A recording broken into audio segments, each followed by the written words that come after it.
minutes past the hour of 12 in Bungyebel in the Nyongankele Division Center region of Cameroon. Good day, viewers, and thanks for joining us for this edition of the Midday Balingua Newscast on Equinox Television. The first part of the news will be in the French language with you, Julian Belbessai. Good day to you. Good day to you, Immaculate Forgoué. Mesdames et messieurs, bon après-midi à tous. Bienvenue aux 12h sur Equinox Télévision. Révolution populaire voulue par le président du mouvement pour la renaissance du Cameroun, le professeur Maurice Kamto, a rencontré hier à Douala Edith Kawala, présidente du Cameroun People's Party. Pour l'heure, il est difficile de savoir les sujets abordés par les deux leaders des formations politiques. Les manifestations publiques non déclarées sont interdites dans les régions du centre et du littoral. C'est la substance de deux arrêtés signés des gouverneurs de ces régions. Ces décisions de Paul Nasseri Beya et Samuel Dieudonné Ivara Dibois interviennent après l'annonce du mouvement pour la renaissance du Cameroun d'organiser des manifestations publiques pour protester contre l'organisation des élections régionales. Le MRC exige au préalable la résolution de la crise anglophone et la réforme consensuelle du code électoral avant toute tenue des élections. Et des formations ou des leaders des formations politiques ont réagi après cette interdiction du gouverneur de la région du littoral des manifestations publiques. Pour l'honorable Jean-Michel Nintieux, il s'agit d'une décision liberticide, voire même anticonstitutionnelle, qui traduit en réalité l'extrême fébrilité qui s'est irréversiblement emparée du régime de Yaoundé. Restons dans le chapitre politique. Des fidèles de l'Union des populations du Cameroun s'engagent à remobiliser les troupes afin de maintenir les flammes du parti historique. Des acteurs de cette formation politique ont commémoré hier, dimanche 13 septembre, le 62e anniversaire de la mort de Ruben Oumniobé. C'était en 1958. On fait le point dans ce reportage de Dalastiana, Inosa Abega, Flavia Volondongo. La commémoration de l'assassinat de Ruben Oumniobé, ce 13 septembre 2020, rappelle bien des défis qu'entendait relever le combattant historique. Commémorer Oumniobé, c'est appeler à la réconciliation. La réconciliation des Camerounais envers leur histoire, la réconciliation du Cameroun et de la France dans ce qui est notre histoire douloureuse de la colonisation et la réconciliation de l'Afrique avec ses dignes fils. C'est la mémoire de celui qui est né le 10 avril 1913 et assassiné en 1958 est quelque peu galvaudé par des personnes parfois mal intentionnées. Reste que la vérité sur sa disparition perturbe jusqu'ici. On ne peut pas expliquer que dans ce maquis qui était un grand maquis, où il y avait plus de 17 personnes, au moment de l'assassinat, on prétend qu'il n'y a eu que 17. Oumniobé avait libéré certains de ses camarades avant. Donc il savait bel et bien que quelque chose se préparait. Qu'est-ce qui s'était passé? Je pense que nous devons mettre à contribution les archives de la France coloniale et ceux des témoins vivants du Cameroun qui existent. Ruben Oumniobé, syndicaliste et combattant historique pour des libertés, a laissé un héritage qui peine à être géré par ses fidèles. L'UPC, l'Union des populations du Cameroun, presque en lambeaux, est méconnue des jeunes générations à cause de ces multiples factions dans lesquelles elle nage. Le modèle de développement que nous avons hérité de la colonisation ne peut pas être un modèle qui va perdurer si nous ne nous disons pas la vérité. Cet événement, pour moi, est souvent un événement heureux parce qu'il nous interpelle sur ce que nous devons faire de cette conscience, de ce héros tutélaire qu'est Ruben Oumniobé pour la jeunesse camerounaise. Au regard du fonctionnement du parti historique qu'est l'UPC et de ce qu'il incarne, des observateurs s'accordent à dire que Ruben Oumniobé, qui avait pourtant une vision communautaire et révolutionnaire de l'UPC, doit certainement couler les larmes, des larmes de voir son projet se noyer. Autre sujet d'actualité dans ce journal, le Cameroun importe 200 000 tonnes d'huile de palme par an pour une dépense de près de 30 milliards de francs CFA. Et pour faire face à ce déficit, une plantation de 50 000 hectares a été lancée samedi dernier à Campo par le préfet de l'Océan, Joseph Abena. Le Cameroun connaît un déficit important en production d'huile de palme. Une situation qui plombe considérablement l'économie par la dépense importante des capitaux. Au Cameroun, depuis plus de 10 ans, on souffre d'un déficit d'huile de palme de pratiquement 200 000 tonnes d'huile de palme. C'est importé de la Malaisie, de l'Indonésie, aujourd'hui du Gabon voisin. C'est près de 30 milliards chaque année qui partent à l'extérieur, c'est nos devises. Et le projet entend résoudre ces problèmes économiques avec une solution camerounaise, car c'est une société 100% à capitaux camerounais qui va utiliser la main-d'œuvre camerounaise. Pour faire face à cette crise alimentaire, l'État du Cameroun, en concession avec des opérateurs camerounais, lance ici à Kampo 50 000 hectares de plantations d'huile de palme. Il y aura également les unités de transformation de palmiers pour une capacité à terme de 180 000 tonnes d'huile de palme et 18 000 tonnes d'huile de palmiste. Il y aura également une centrale à cogénération pour la production des utilités énergétiques, dont l'électricité, l'eau chaude et la vapeur, nécessaires pour les usines, et dont l'excédent d'électricité sera injecté au niveau de la ligne NEO pour alimenter la ville de Kampo. Il y a également une centrale de traitement des eaux usées pour des questions environnementales, pour produire de la méthane et des engrais biologiques. Ce projet avait d'abord connu une résistance des populations avant son appropriation par les communautés et la commune de Kampo. Vous voyez, il y en a qui n'avaient pas bien compris un peu le bien fondé de ce projet. Aujourd'hui, nous avons expliqué, nous avons demandé aux populations de nous suivre. Hier, on se posait des questions. Encore une fois, grâce à c'est le programme du chef de l'État, c'est lui qui très souvent donne des orientations pour certains projets. Ça n'a pas été facile et lui il avait cru avant nous et aujourd'hui nous voici très heureux. Nous avons aujourd'hui posé les premiers plantings et vous voyez bien que les populations sont là contentes et nous attendons beaucoup de camps-verts. Si les fruits tiennent la promesse de cette pépinière en extension, le Cameroun produira alors sur ces sites 180 000 tonnes d'huile de palme par an avec un gain considérable en emploi. Évoquons à présent ce cri de détresse à l'extrême nord Cameroun. Les populations de cette partie du pays souffrent de malnutrition. Elles crient, plusieurs décès ont été enregistrés ces dernières semaines. Elles crient à l'aide pour leur survie. Amadou Daïrou, Isabelle Carole Zoupet. Je suis une mère qui a un enfant qui est dans la malnutrition. Il lui faut du repas qui a des vitamines, mais les moyens nous manquent. Comme cette habitante de Kaélé, à l'extrême nord Cameroun, de nombreuses familles dans cette partie du pays sont frappées par la malnutrition, avec 35% de la population souffrant de cette maladie, dont 13% de façon sévère. Des chiffres qui font de cette région la plus touchée par la malnutrition, suivie du nord, la Damawa, et de l'est. Le manque de moyens financiers, l'insuffisance des denrées alimentaires, surtout avec les fortes inondations qui détruisent de nombreuses plantations, ainsi que la faible variété des aliments consommés par les habitants, sont entre autres les causes de ce taux élevé de cette mauvaise nutrition à l'origine de nombreux décès. Ici à Kaélé, comme il ne pleut même plus bien, les milles ne donnent pas. On n'a pas assez d'arachides, on n'a pas assez de quoi nourrir nos bébés. Finalement, nos enfants tombent de la malnutrition. Il n'y a pas de quoi à manger. Donc l'enfant n'a pas beaucoup de vitamines. Comme ça qu'il y a trop de taux de la mortalité dans la malnutrition. Malgré les actions menées par le ministère de la Santé publique et des partenaires qui vont de la prévention à la prise en charge pour lutter contre la malnutrition, la situation reste préoccupante. La sensibilisation se poursuit tout de même pour éduquer ces mamans sur l'utilisation des aliments locaux afin de soulager ces enfants. Il s'agit d'une combinaison savante, scientifique, des aliments disponibles sur le marché local.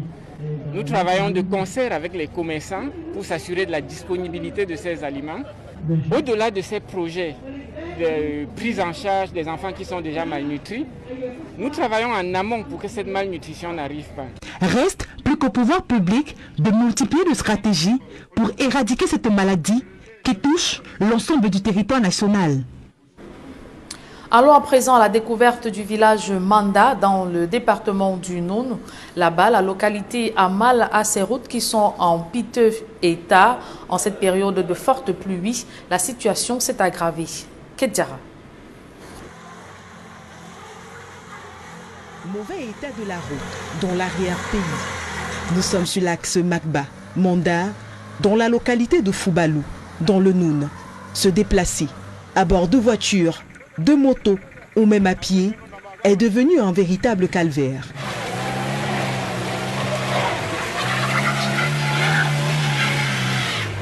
Pour cause, la route communale qui avait été aménagée pour le seul mouvement entre les petits véhicules des communes doit désormais faire face à un trafic intensifié composé la plupart du temps de gros porteurs chargés de marchandises qui font le lien entre la région de l'Ouest et la région du Nord-Ouest en toute sécurité.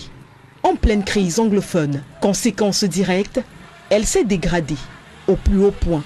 Avec la saison de pluie, elle est glissante et jonchée de crevasses qui représentent un obstacle majeur pour la circulation des véhicules. Pour s'en sortir, les usagers sont des fois obligés à prêter main forte aux chauffeurs, quitte à se mouiller ou même se salir, la seule priorité étant d'arriver à destination.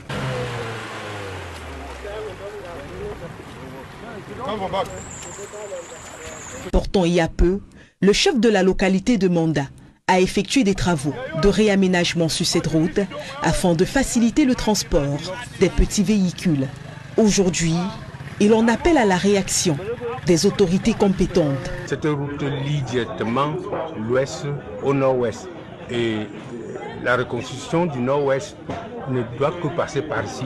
Nous demandons donc au gouvernement d'introduire l'axe-là dans cette reconstruction afin que leur déplacement pour reconstruire le nord-ouest soit aussi facile que possible. En attendant cette réaction, les populations de Magba continuent de se substituer en remorqueurs pour véhicules. Va comme ça. Oui, va comme ça. Viens. Ce reportage de François Dikoumé et Kedjara met un terme à la première partie de ce journal. La seconde est en langue anglaise avec vous, Immaculate Forgwe. Good day once again. Once more, good day to you, Julian Babisai, and to you viewers of Equinox Television. Thanks for staying with us for this order segment of the news in the English language. Two prominent opposition leaders in Cameroon, Professor Maurice Kamto of the Cameroon Renaissance Movement political party and Edith Kabanwala of the Cameroon People's Party, met yesterday in the economic capital Douala. Both leaders opted to boycott the upcoming regional elections that is to take place on the 6th of December 2020. They are calling for a political transition in Cameroon. It should be noted that this is the first time since the holding of the 2018 presidential election that both leaders are meeting.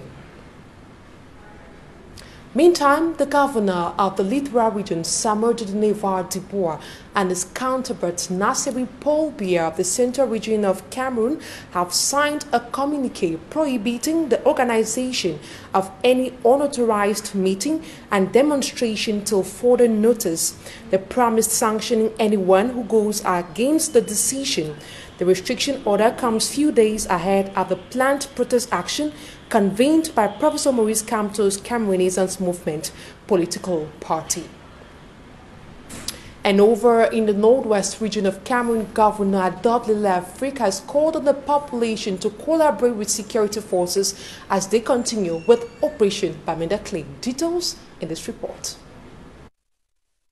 Activities in the town of Bamenda has been grounded for several days now following the ban on motorcycles from circulating in the Bamenda 1, 2 and 3 subdivisions. Separatist leaders on their part reacted by banning the circulation of vehicles in the town in solidarity with motorcycle riders. In response to the regular attacks witnessed in the city of Bamenda, the Defense and Security Forces launched an operation known as Bamenda clean. Added to that, the governor of the region, Adolphine Afrique, chaired a security meeting that grouped the 7 senior divisional officers alongside heads of the defense and security forces. Governor Adolphine Afrique called on the population of Bamenda to comply with the defense and security forces as Operation Bamenda Clean continues. A clean-up campaign I've started in Bamenda here. It is going to spread all over the Northwest region, where we are going to fight against the hoodlums, these guys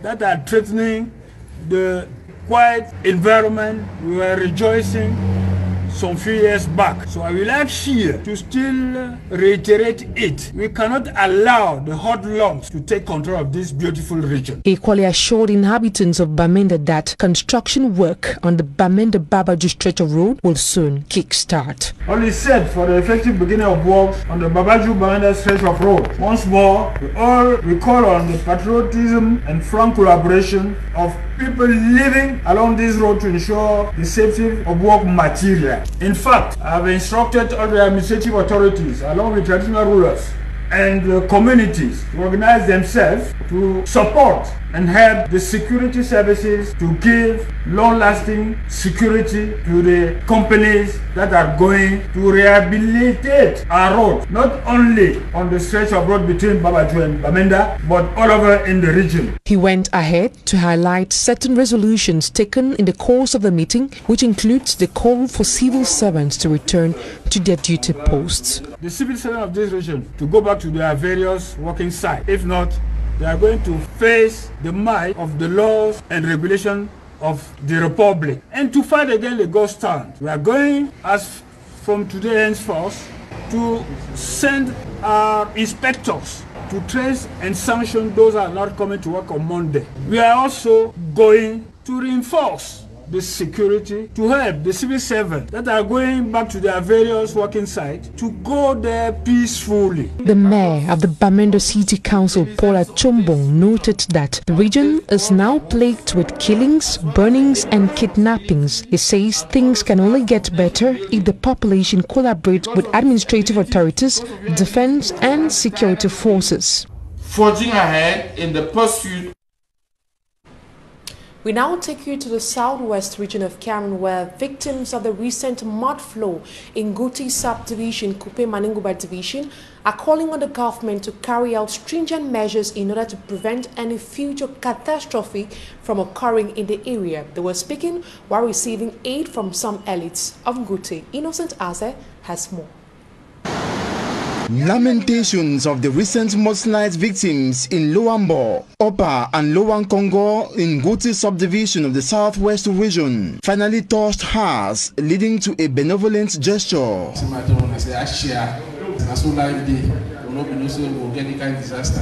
But unfortunately, they don't come. While still dreaming of government's assistance, the poor and homeless victims saw the tears running down their cheeks being dried up by benefactors consisting the Rainbow Group.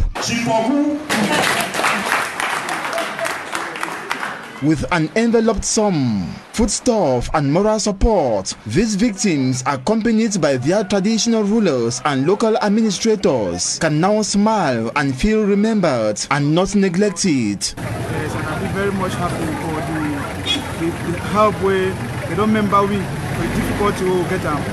And they see our struggle. At least joy flows in our hearts as our roads destroyed by the mud flow will be reopened. And our produce from the village, we send them for market. We are very grateful. We don't know, say we don't do for this suffer we alone. We go other people the way that they feel our pain and they share in it. Not easily, because you don't saw the call when I feel and I want I'm too grateful because the situation we are facing is too much. The whole road is blocked. All the electric poles are being pulled down by the erosion. All our farms, our houses. Without food, you cannot live. Without potable water and electricity. Without a road, it is too difficult for a person to go out. I will only appreciate whatever thing they give me. My word that I can say is just to say thank the rainbow. Let them continue to help us. The Rainbow Group benefactors say solidarity, unity and coexistence are brandished when need be. So we come here as a sign of solidarity for try for tell our brother the way they suffer from this landslide in Asia. Our brothers and sisters affected by the catastrophe deserve this act of solidarity. We particularly had at heart those whose family perished. We get a total amount of 3,300,000. And also there be lost families. We give them envelope for 100,000. Then those whose houses were destroyed. Then people where their houses they be touched, the 20 number, give them 50,000. Also, farmers who need roads to be reopened so they can be able to transport their farm produce to markets. Well, we support them with 200,000 for the two communities so that they fit, when they go work, when they get something for job. Then at the end of the day, we buy 66 bags of rice for the 11 villages. Each village gets 6. Despite this gesture from the Rainbow Group, government is still awaited to act by taking measures to contain same or similar natural catastrophe in future.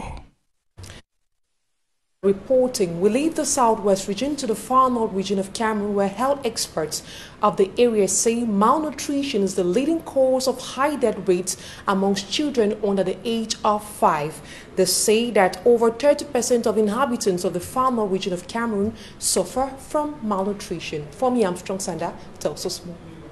Il faut du repas qui a des vitamines, mais les moyens nous manquent. Like this lady from the town of Kaili, 30% of inhabitants of the far north region of Cameroon suffer malnutrition, and out of this percentage, 15% suffer from severe malnutrition.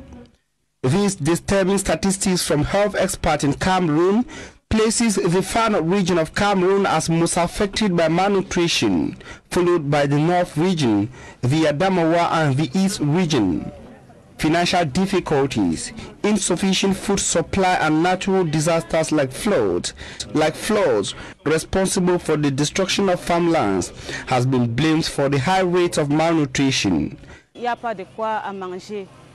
isn't enough food to eat and our children grow with insufficient vitamin. That's why many die here. Dans la malnutrition. Despite efforts employed by the Ministry of Public Health, running from prevention and medical care, malnutrition remains a major public health concern in the region. However, sensitization has been intensified to get women to better master local food rationing to eradicate the disturbing health situation. Nous travaillons de concert avec les commerçants pour s'assurer de la disponibilité de ces aliments. Locals, however, expect public health officials to multiply such strategies in order to kick out malnutrition from the national triangle. The Southwest Regional Delegate of Employment and Vocational Training has challenged youth in the region to develop a mindset of creating and not seeking jobs. Arok Thomas Ayong was speaking in Boya while addressing youth during a youth conference. Derek Jato tells us more from the Southwest region of Cameroon. Why are most youth still finding it very difficult to have jobs, even after leaving school with certificate qualifying them to diverse positions? You do more of theory, then when you come out, you don't really have the know-how to execute what you learned in school. You don't believe in yourself. So if you believe in yourself, I think you don't have a limitation. We the youth ourselves, we are not creative. We lack skills or talent. All of us depend so much on the government.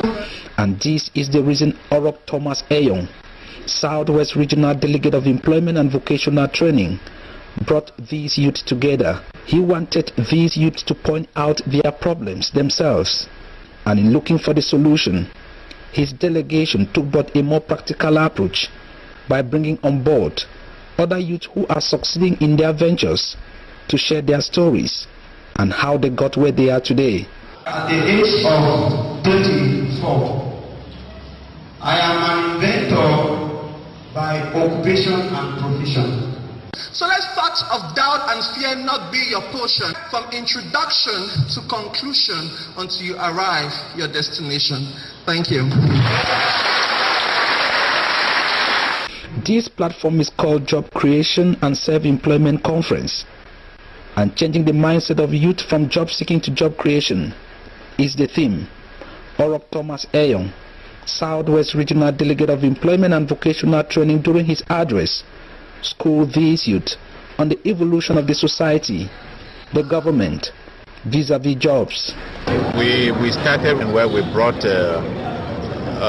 companies or employers face-to-face with employees, that they can have opportunity to be employed. They will realize that actually that could not have been a solution to the high rate of youth unemployment in Cameroon. So we have now to move from job first to job creation or self-employment conference.